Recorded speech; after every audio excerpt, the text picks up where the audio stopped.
All right. Might want to make room for the Attorney General. He's going to get to talk here too.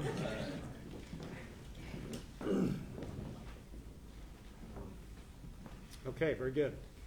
Well, welcome everybody. Thank you for joining us here this afternoon to talk about one of the most important things we can talk about here in Nebraska, which is water. After our people, water is the greatest natural resource that we have in our state. Nebraska is the largest irrigated state in the country with 9 million irrigated acres. That works out to about 3 in 8 acres is irrigated farmland here in Nebraska. And in fact, the center pivot irrigation system was invented here in Nebraska, and about 80% of all center pivots are manufactured here in Nebraska. Now, Nebraska has a long history of working to preserve, protect, manage, and steward our water resources here in the state of Nebraska. We have a system of water management with our natural resource districts that goes back to the 1970s that manage that water on a river basin basis.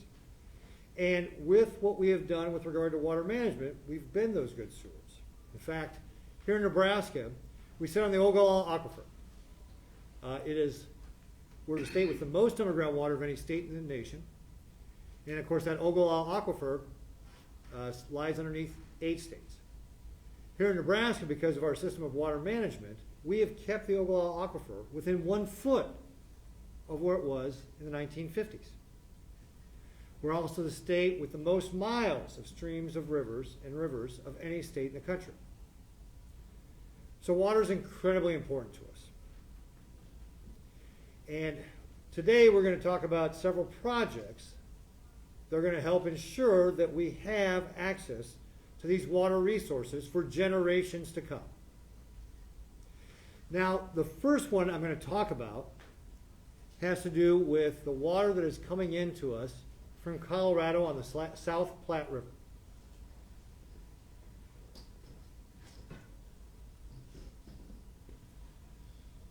So, this is the river basin that we're talking about. You can see here from the map, for those of you in the back, maybe a little tough to see, but you got Wyoming, Nebraska, and Colorado. Wyoming, Nebraska, Colorado. And the South Platte River flows in from the Rocky Mountains through eastern Colorado into western Nebraska. And we have a compact with Colorado going back to 1923, approved by Congress in 1926, which guarantees us a certain amount of water that is supposed to be flowing into the state of Nebraska. Now, the concern we have is that the water that is coming in here is part of what they're supposed to be delivering. This 120 cubic feet per second during the irrigation season and 500 cubic feet per second during the non-irrigation season. And while we have seen the flows coming through the irrigation season, Colorado has been issuing permits that really is infringed upon this 500 cubic feet per second coming in the non-irrigation system. And indeed, one of the things that we had started as a state back before World War I was developing a canal system from Colorado and the South Platte into Nebraska to a reservoir system. Now that system, that canal and reservoir system was never completed.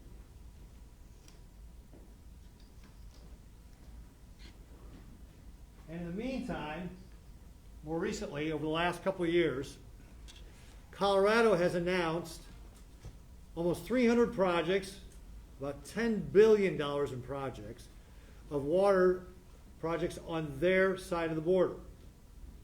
Now, our Department of Natural Resources, and we have Tom Riley, who's our director here in the audience, and our Attorney General, our natural resource districts, and our public power entities have all been very diligent about watching what's going on in Colorado to make sure that we would be able to continue to get the water that is obligated to us under that 1923 compact. And their analysis shows that if these projects were to go forward, it would dramatically reduce the amount of water coming to the state of Nebraska. So, this first bar here is what Nebraska is expected based upon the compact. This is what we've been actually getting. And again, that gets back to in the non-irrigation season, Colorado has not been providing us the water that is called for under the compact. Their near-term goals show that going down, and should all the long-term goals be affected, they would reduce the amount of water flows coming to the state of Nebraska by 90%. Now, in fact, the media in Colorado has reported that there are entities in Colorado that want to make sure that there is no additional water leaving Colorado or no excess water leaving Colorado. And that's why we are very concerned about what is going to happen with these 300 projects and the flow coming into the state of Nebraska. Now, the good news is we have this compact. And actually, go to the next slide here. Because without this compact and our ability to enforce our rights, we would see a dramatic impact upon our state. Think about all the folks who are dependent upon water. Let's start with agriculture. These reduced stream flows are going to have a dramatic impact on our ability to feed the world. How would we be able to continue to irrigate the way we have done and feed the world if our waters was being reduced? So agriculture would be tremendously impacted. We also know that drinking water by municipalities would be impacted, not only in western Nebraska and along the Platte River, but all the way to Lincoln and Omaha. Lincoln and Omaha's water supply would be impacted by this. The ability for us to generate power in our state would also be impacted in two ways. One, cooling water to Gerald Gentleman, our largest power generator in the state, would be impacted. And also our ability to do hydroelectric power would be impacted. And of course, then there would be all the environmental impacts. So you can see here, we have captured all the different entities that are going to be impacted. And of course, this creates additional financial and regulatory hardship for our entities like our NRDs, not only natural resource districts, but all of our farmers and ranchers and local folks. So we tried to capture that right here in this slide, all the folks that are going to be impacted and why we have to take action. As I mentioned, though, we've got this compact, and we have the ability to enforce our rights under this compact. This compact actually gives the state of Nebraska authority over land and water in the state of Colorado. In fact, prior to World War I, a canal was begun. Parts of that canal are actually still visible today from the interstate. So this work had started prior to World War I, but was not completed. And so what we are talking about today is one of our projects is finishing that work. But before I get into that, I'm going to turn over to the Attorney General, who's going to talk a little bit more about this compact. Attorney General? Thank you, Governor. I'll be fairly brief. And if anyone's interested, we have copies of the compact that we can make available. The compact, no one's alive to take this appreciation, but what the Nebraska legislature did back in 1923 to get this compact approved is a vital legal right that now we're in a position to exercise. The compact, I don't think in today's day and age of lawyers it could be done in 6 pages, but it's an excellent compact in the fact that it really clearly sets forth the terms. And this was fully anticipated in the compact that we would have this canal developed to bring water off the Platte into a reservoir system in Nebraska. And so the language is very clear. The contract is in perpetuity. It can only be voided by mutual consent. So we're in an excellent position to move forward with this, and it's necessary that we do that in order to be able to assert that we are exercising the full terms of the contract. We believe that with the water shortages that Colorado is dealing with and how they've already indicated that they're going to be very aggressive with 300-some projects affecting the South Platte, that it's imperative that we finish this element and then go forward in exercising further rights under the contract.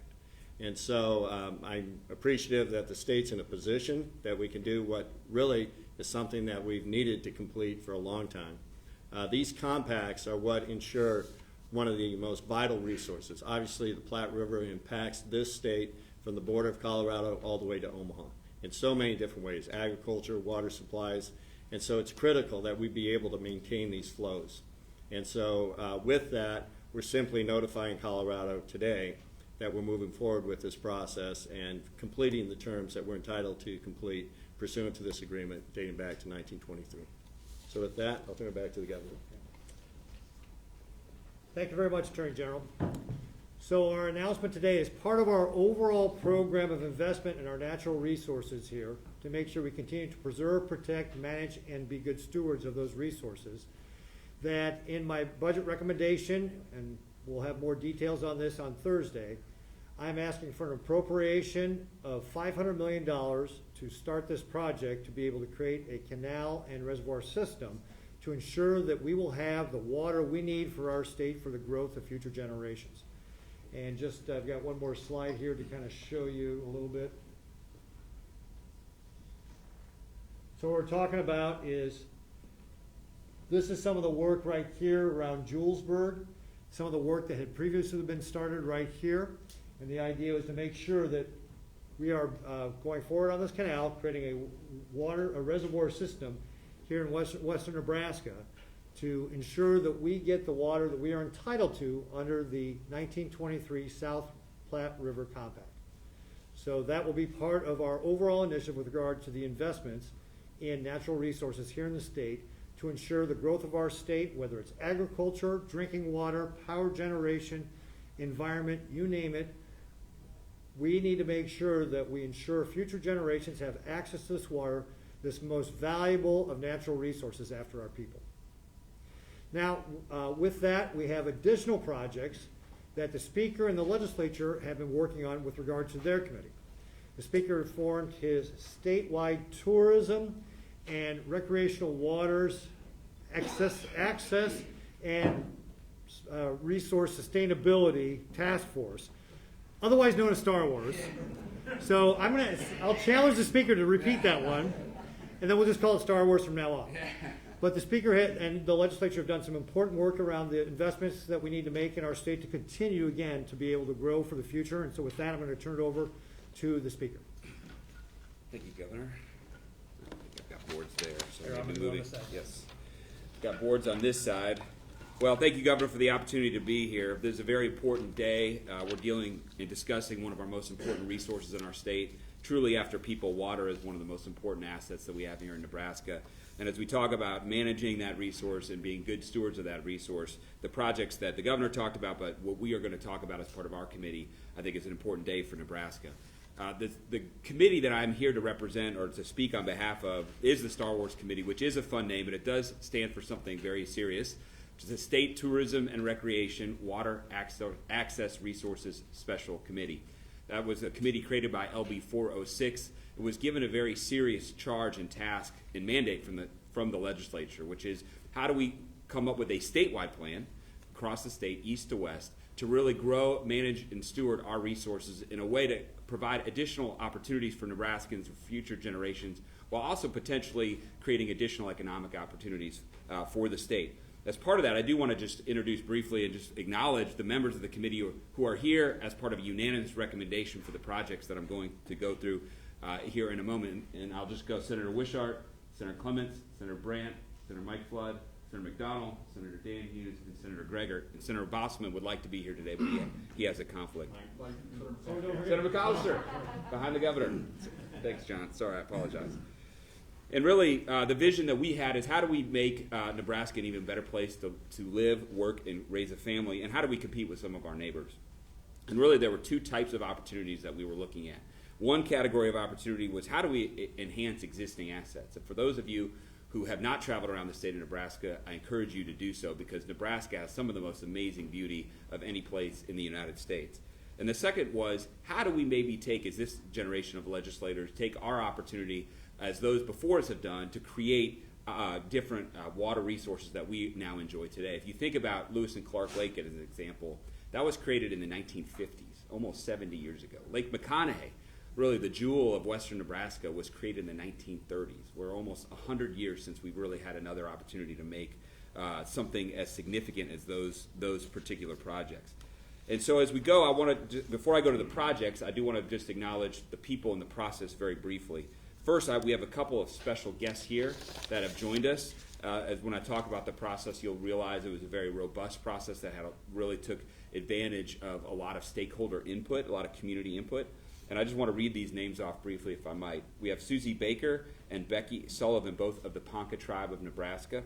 We have Kelly Hanvey from the Knox County Economic Development.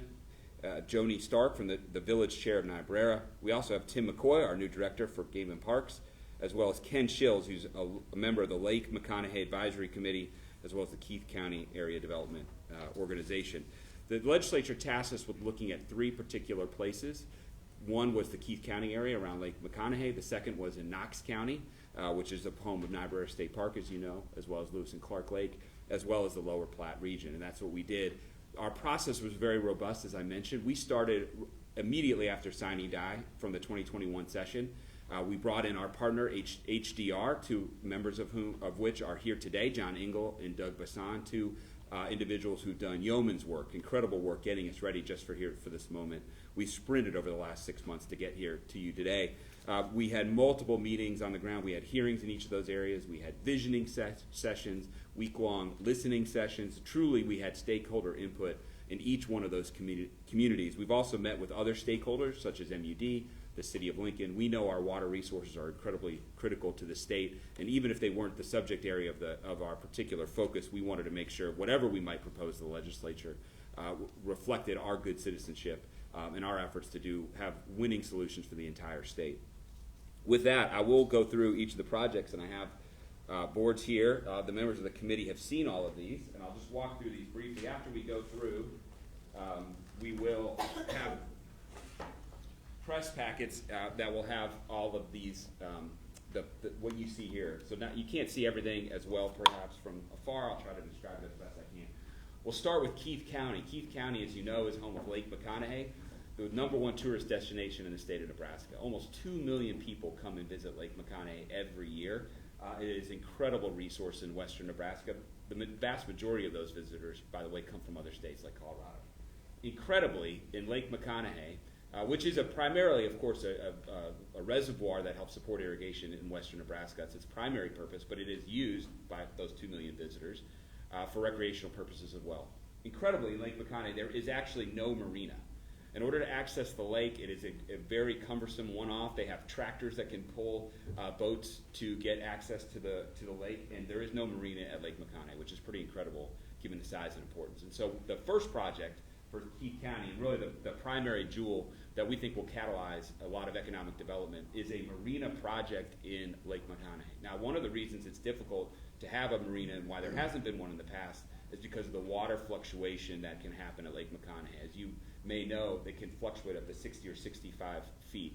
But this is a resilient design, or it's a resilient project that will allow permanent access to the lake.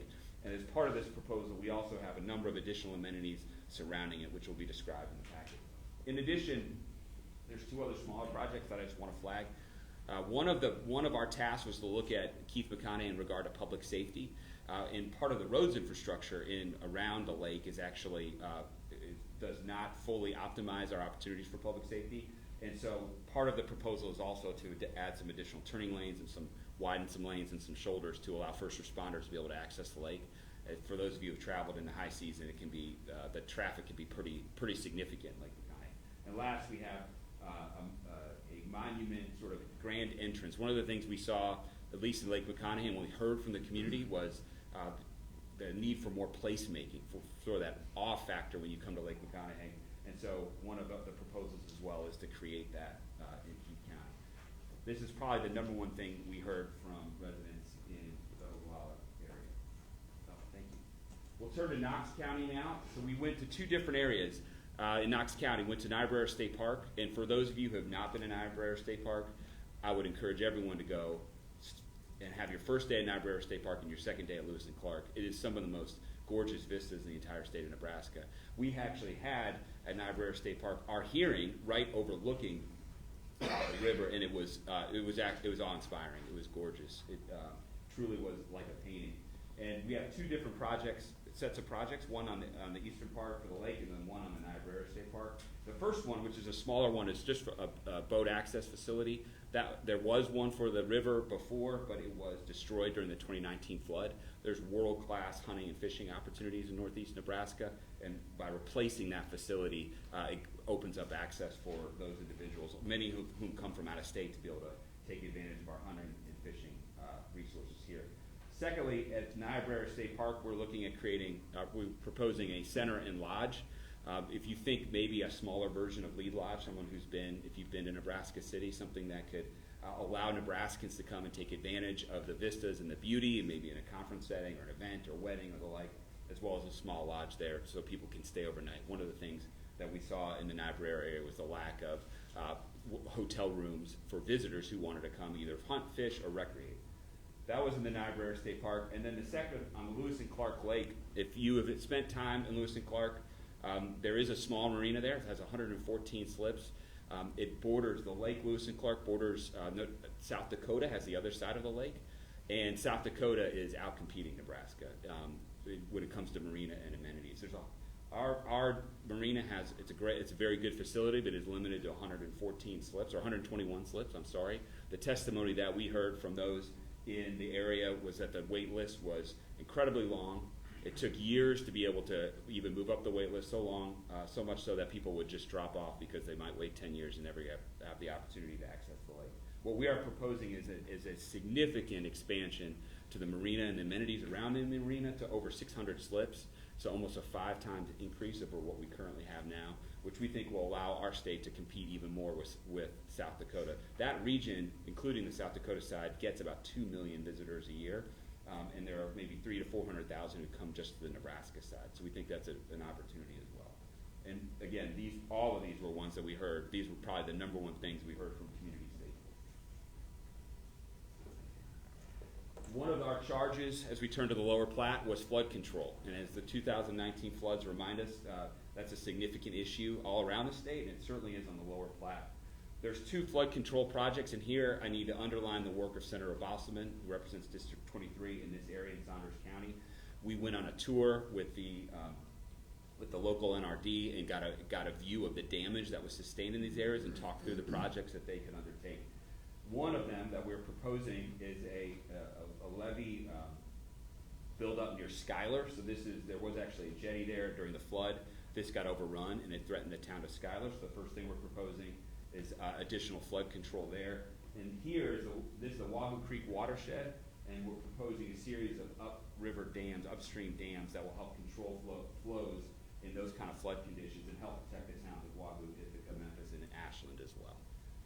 The last one that we have is really one that I think is very exciting. I think could offer an incredible opportunity to impact Nebraska.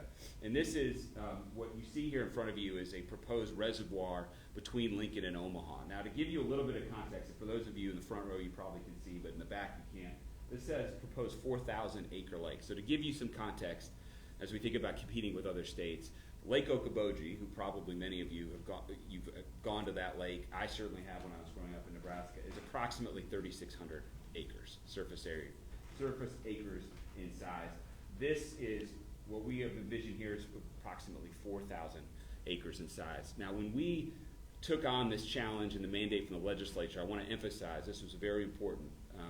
We were not to explore any damming of the Platte. That was one of the mandates, that we could not impact in any way both Ashland as well as the community surrounding Ashland or any of the economic development surrounding Ashland. In addition, we are trying to help support some of the water flows that go into the Lincoln water supply through the Platte and not negatively impact them as well, or MUD or other users who draw from the Platte.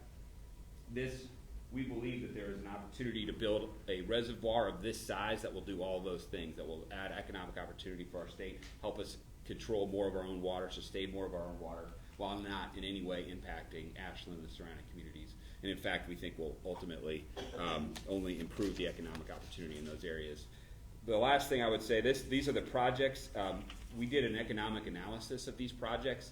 Our projection is that the reservoir on its own would be just the construction and the use of the recreational components, not including any of the development that might go on around it, by the way, through a public-private partnership, would have over a $5 billion impact to the state of Nebraska, economic impact, and a yearly impact of over $150 million for all these projects combined.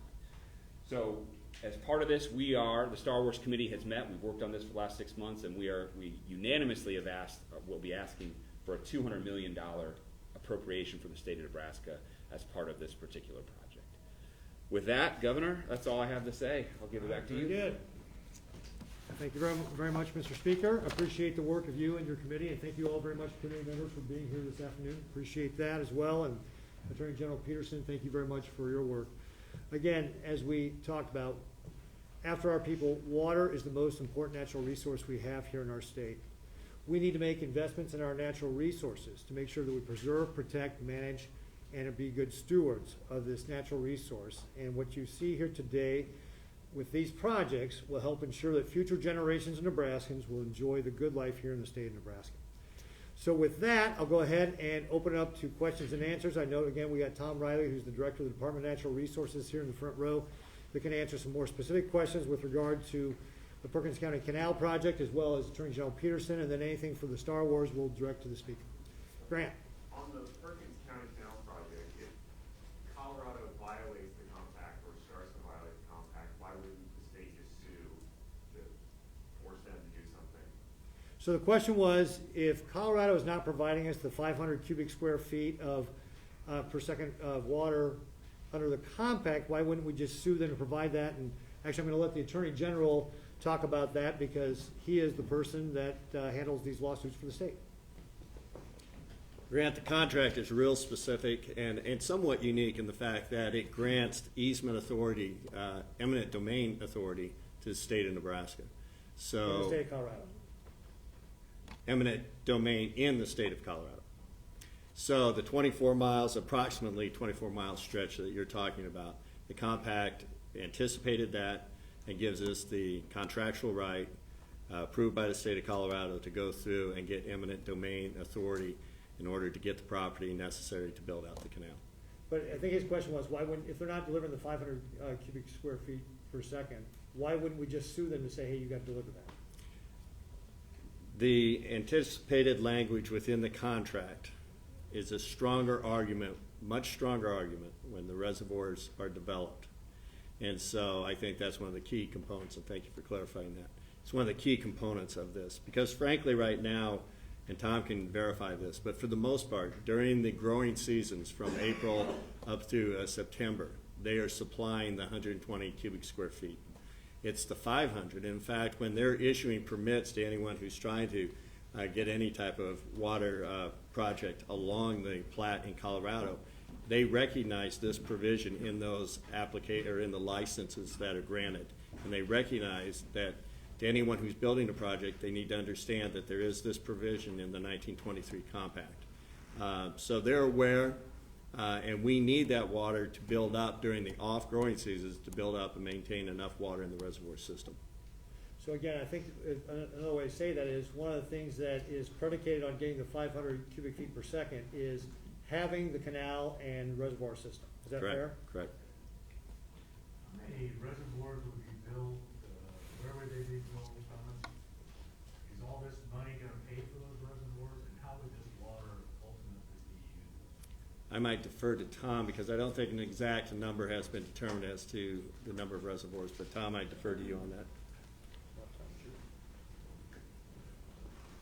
And repeat the question. So the question is, how many reservoirs and maybe how much water? So as General Peterson just noted, those kind of details aren't necessarily put together at this point in time, as were the locations that we might have the reservoirs placed. So we're just in the throes of beginning that process to develop those locations, and as time moves forward, we'll be able to have some more specificity about it. So again, it would be safe to say that a journey of 1,000 miles begins with a single step. This is our first step in putting together this project. So the details, Tom and his team will have to work with other stakeholders to work to develop the scope of the plan, but the general idea is to build the canal and the reservoir system on the state line there, and so that's all part of what the engineering studies and research will go into. Well, is the 500 million then the first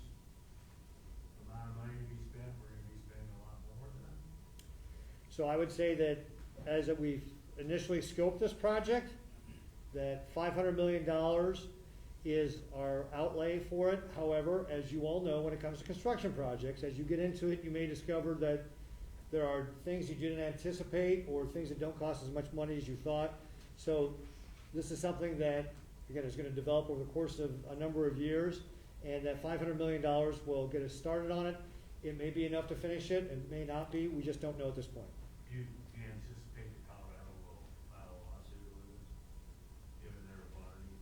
I'm a biology major. I don't know what Colorado might do with regard to a lawsuit. So I know that we've got the opportunity with this compact to pursue our rights under the compact. And then obviously where that, we have differences with Colorado, we'll try to work those out, but understand that we've got the compact that guarantees us the amount of water we just discussed. I know you spend a lot of time this summer warning farmers about the government coming to take their land. Doesn't this project and the Platte River Dam take a lot of land, and how are they doing? So what I was talking about earlier was the 30 by 30 plan, which would be where the Biden administration is talking about setting aside 30% of our state into conservation. That's a different thing because we're 97% privately owned. What we're talking about here is being able to create reservoirs that would allow us to continue to use the land for agricultural purposes, where the 30 by 30 plan would not allow us to do But that. wouldn't you need eminent domain to do the dam and the Platte and to do the canal system? You're gonna need that. So with regard to the canal system, that will be in Colorado, and yes, we will use eminent domain in Colorado to get that. And then we will need to use eminent domain in Nebraska for the reservoir system. But ultimately, what that will do is allow us to continue to be able to feed the world by allowing it and not take it off the tax rolls and things like that, which is what the 30 by 30 plan would propose. Paul, the only thing I'd offer another response to that is if those 300 some projects in Colorado went into effect and you cut down the flow of the South Platte by 90%, I mean, that's where you start looking at the greater public good. Yeah. How is building the canal and these reservoirs allow you to hold Colorado accountable for that water? So again, if I can reframe what the Attorney General had said, is this project allows us to be able to hold Colorado accountable for delivering that 500 cubic feet per second that they're required to under the compact.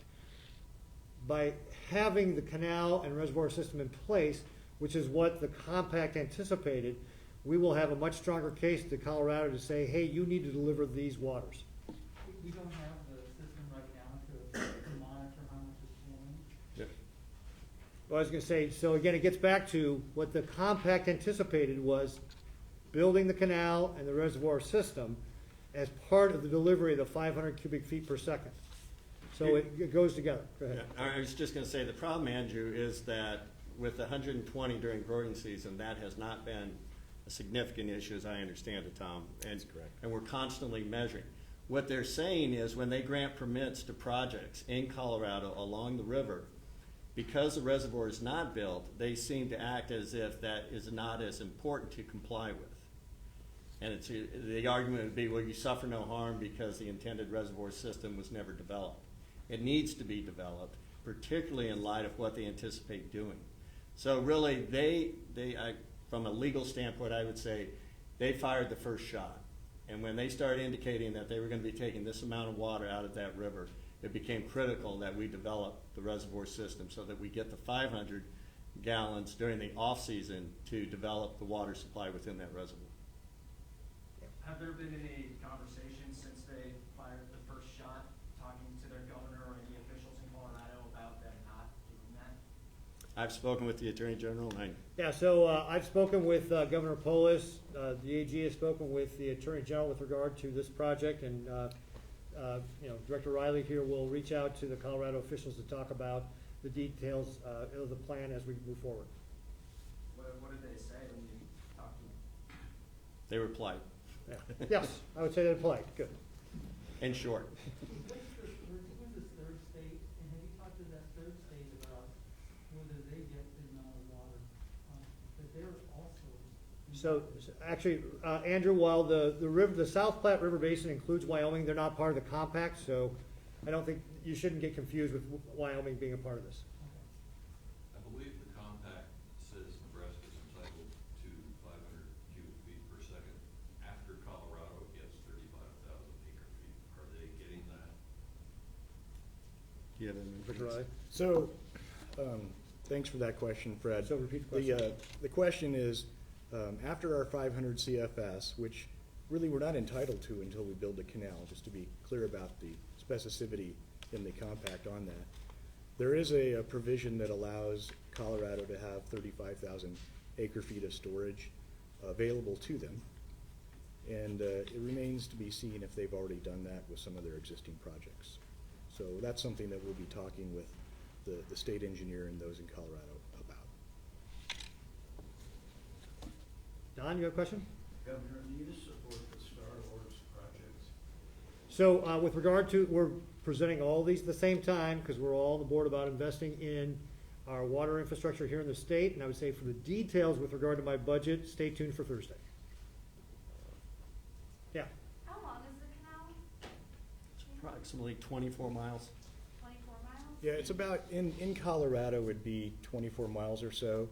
The details of what it would look like in Nebraska, that's the piece, as the governor noted, that we're just starting on and don't have that kind of specific. Yeah. Other questions? I'm sorry, over here, and Grant? For both these projects, where is the money coming from? Is this ARPA dollars, is this general fund money, some other source? So with regard to the $500 million that we're asking for with regard to the Perkins County Canal, plus the $200 million for the Star Wars project, Grant, I would say stay tuned for Thursday in my budget recommendation. Quick question. Yep. Oh. The Lower Platte River corridor that is presented, there was a previous plan that might have impacted Ashland. How is this one different in that it will not impact Ashland negatively? So the question is, how is this plan different from previous plans that might have impacted Ashland? Primarily goes to what Paul was touching on a second ago. Those previous plans dealt with damming the Platte, which then would negatively and adversely affect the town of Ashland. What we're looking at is not as a reservoir built not by damming but through digging, which can be placed in a way that would not impact Ashland. Where is it? There are locations that will work, that we've identified that we think will work. I don't want you to tell you because, Fred, you might go and try to buy the land there and then all of a sudden the price is down. Where the state might build a prison. Is it fair enough to say, though, that we need to get the appropriation and start the engineering studies that would then allow us to be able to move forward? Right. We've taken a couple steps down the journey, but the next step would be appropriate dollars to be able to identify the land, acquire the land, and then do all the various studies that go with that. Paul? Omaha's been trying to build a recreational reservoir for years. It always ran into opposition from farm groups that didn't want their land taken. What makes you think farmers will willingly give up this land for this project? Yeah, so, Speaker, I'll let you. Yeah, so the question is, what makes us think that farmers would be willing to give up the land for this particular project? Well, I will say one thing, this is the furthest the legislature's ever gotten in this project. I will tell you, or a proposal like this, the people behind me are a pretty good reflection of the strength of this proposal, one that has taken into account stakeholders and their concerns. I've got a number of members of the legislature, including Senator Clements and Senator Wasserman, who represent this particular area, who have been a voice for the concerns. They've been outstanding advocates for people just like that, and we've tried to address at every turn, Paul, those particular concerns. We also think that a lot of this land, given where we've potentially identified it, could be acquired through purchasing the land. Yes. Yeah, Andrew. Well, why do we need a project like this? Isn't Make it land sure. things for retention and economic development? Well, that's a good. So the question was, why would we need something like this for retention and development?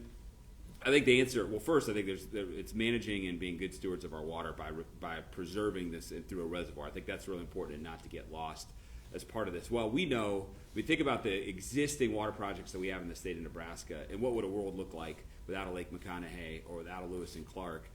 or even some other recreational opportunities where people can enjoy nature, such as Mahoney. I mean, those have benefited millions of people and helped the stickiness of our workforce and families here in Nebraska. Having something like this between our two biggest metro areas, especially in a world now influenced by COVID, where people are rethinking where they want to live and work and where they can raise a family and they can work anywhere, why not here? And around the beauty of a potential reservoir like this located where it is. I'll tell you anecdotally, when we were in Lake McConaughey, we met several of people who had moved from California and from Colorado to live at the lake. They could work remotely, and they were just struck by the beauty that was offered by Lake McConaughey. So I think all of that points to a potentially very significant economic impact and stickiness here in the eastern side of the state. mentioned Lincoln drinking water. There also will have an impact. We think our initial analysis is that we'll have a positive impact on the Lincoln drinking water. As you know, Andrew, the Lincoln draws has a single source. They draw from the Platte, and we think that a reservoir of this kind would help support those the water level from the Platte River, especially in the dry low months in the summer. Would provide another source where when the Platte gets lower, some of that water would come out of the reservoir to support water in Lincoln. Will the water in the South Platte Canal and reservoir system be envisioned for new uses like expanded irrigation or retiming the flows into the Platte for endangered species, or is it purely defensive to keep Colorado from taking? Well, I think with regard to the compact, we want to make sure what we are entitled to if we fulfill the terms of the compact, as Director Riley was talking about, and that would support all the uses I was talking about before, whether it's agricultural. But again, think about this, Fred. If Colorado reduces the water flows from the South Platte River by 90% to us, that potentially impacts the drinking water here in Lincoln. So while we have the opportunity to continue to make sure we can be the largest irrigated state in the country by protecting our rights with regard to this compact, it also ensures that the downstream users, like Lincoln, like Omaha, like Gerald Gentleman, all the environmental impacts, are not going to be impacted. So I think there's aspects of both, Fred. When you talk about, is this something that we can continue to make sure we irrigate? Yes, but it also prevents all the damaging effects that would happen if they reduce those flows by 90%. And is there enough water in the river now?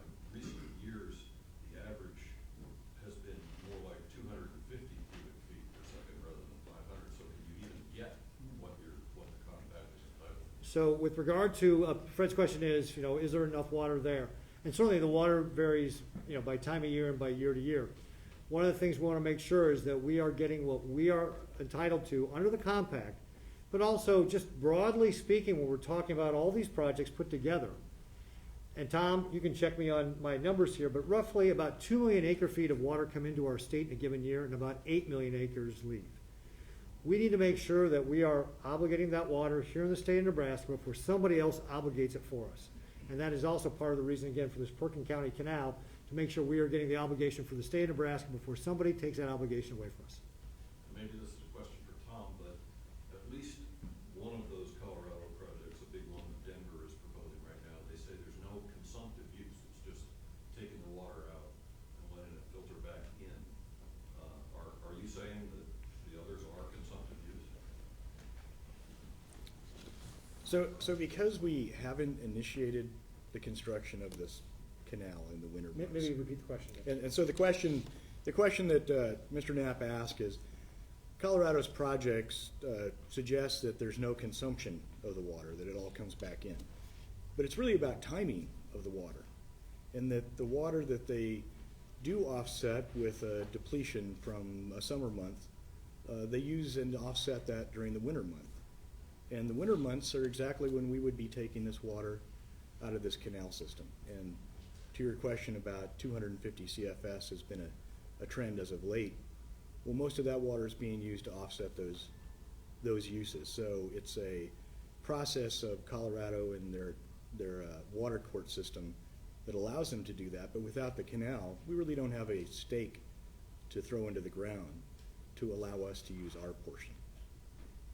Ask a couple questions about the Black River Dam. It's not a dam, Not Paul. a dam, Paul. Okay. Not a dam. The Ricketts Reservoir. Hey, this is the speaker in his group. This is the speaker in his group. We wanted to name it Lake Mike after Senator McDonald. But How deep would this be, Well, there's a number. The question is what can I generally describe about the physical features of where it might be located? Is that fair, Paul? So first, depth, we're projecting maybe 30 to 35 feet deep, and roughly located within the Platte River corridor, whether it's north of the interstate or south. I don't want to get too much in those details. There might be some additional locations, but it would be roughly equidistant between Lincoln and Omaha. Do you envision taking, there's a lot of cabins along there, do you envision taking any of those cabins for this project? Well, first, we don't want to take anything. The question is, do we envision taking any cabins? We don't want to take anything. The areas that we've identified, Paul, are areas that there are no existing structures that are otherwise encumbered. So we think there are places where we wouldn't, unlike maybe previous efforts where you're talking about the town of Ashland or maybe other residential communities, where we're looking avoids those places. What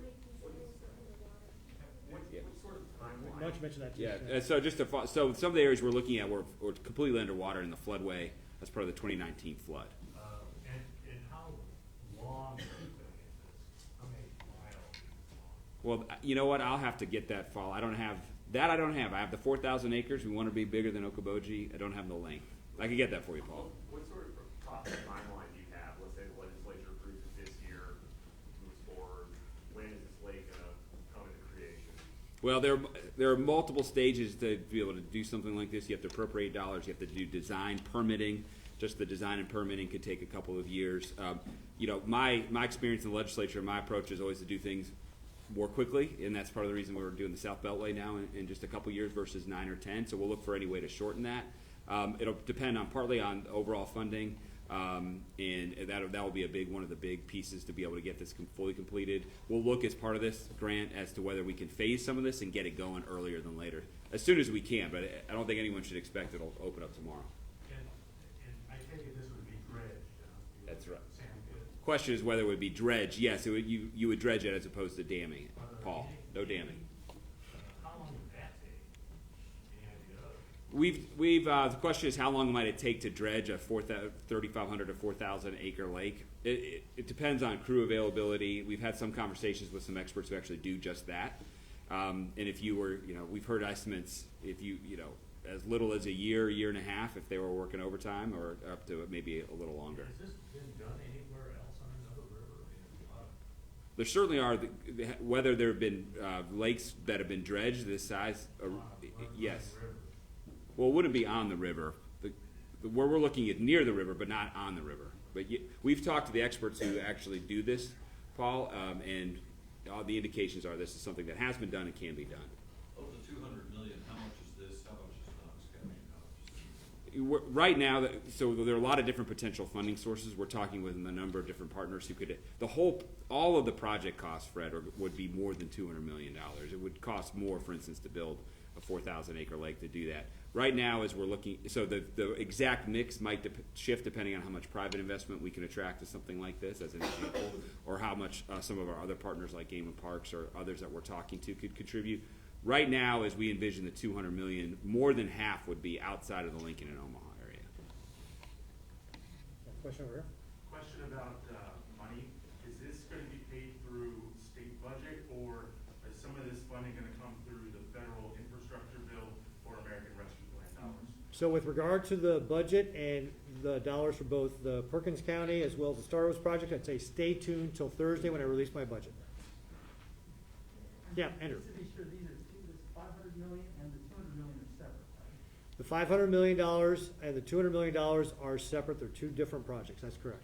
And why are the timing right for both of these? And Andrew asked, why is the timing right for both of these? I think that it's a combination of things of seeing, for example, with the Perkins County project, what is going on in Colorado and how that threatens the water flows into our state and our viability for agriculture, drinking water, power generation, environment, all of that, as well as the work that the Star Wars Committee has done to think about the future of how we do future, not only economic development, as well as protecting our natural resources here in the state.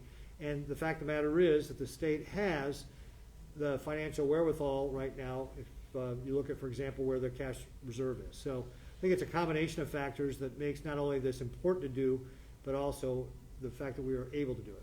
Governor, may I add one thing Yeah, to sure, that? go ahead. And one other thing, Andrew, that I've seen with transformative change within the legislature often what it really requires more than the idea and the funding, of course, goes a long way. It's just that you've got team-oriented leaders to be able to drive something, and the members behind me, from Senator McAllister, Senator Wishart, to everyone in between is behind me. You've got the right set of leadership who have engaged on this issue, looking for win-win-win solutions and opportunities, with really that sort of eye-to-the-sky vision approach that that I think is befitting of this type of a project. I think it's a big driver for us in the legislature. Yeah. So, speaking to the Knox County project specifically, Niobrara State Park area is beautiful. It's pretty remote. What was the need and the interest demonstrated for a lodge in the center there? Yeah, well, we're in the process of actually working through a feasibility study to make sure that if we can do this project, that we will have the right traffic and economic impact that we think. So there is, of course, already the Niobrara State Park, and they get well over 100,000 visitors per year to that particular area. So we thought, given its location, its proximity to Lewis and Clark Lake, assumptions that we're going to vet with a feasibility study, that would be a good draw. Now, we don't want to overbuild it, certainly, and have a 300 or 400 room facility, but we're looking at something a little bit smaller and more appropriate for the location. Is there a timeline for any of those projects? Well, those projects, similar, it's a journey of 1,000 steps, as the governor mentioned. Those are the types of projects that could be done, I think, on a more expedited time frame. If we had funding, we could get into design right away, and I'm not the expert on how to build those types of things, but those are more traditional construction projects and things that can be done within the near term. Okay, yeah. For the canal, that project has failed in the past because of money. Are you guys worried, especially if you do end up in a legal fight with Colorado, that you're just gonna keep pouring money into something like that? So the question was, this project failed in the past because of money. I think we need to remember that was pre-World War I, so that was over a century ago. And that now with the dedication of the state and what we're proposing, that we will have the financial resources. Now, do I think this is going to be a quick project again? No, it's going to take years to develop this. We've got to do the proper, work with regard to the engineers, all that sort of thing. So that is all going to take time, but this is going to be something that is important for Nebraska to be able to make sure that we can continue to have the water as we described for all the reasons previously stated. The other thing I'd say to that is, in light of what we see going on in Colorado and what they anticipate doing, there's just no way we can sit on our hands. So we're going to have to go one last question. Wouldn't it be cheaper just to renegotiate the compact? So Paul's question is, wouldn't it be cheaper just to renegotiate the compact? And again, I think it gets back to, we're an agricultural state. With regard to water, we need to have the water. With regard to drinking water in Lincoln, we need to have it.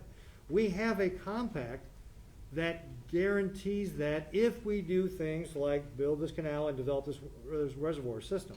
So that long-term is going to be best for the state to make sure that we have access to this most valuable of natural resources that we need to have here in the state for our future growth.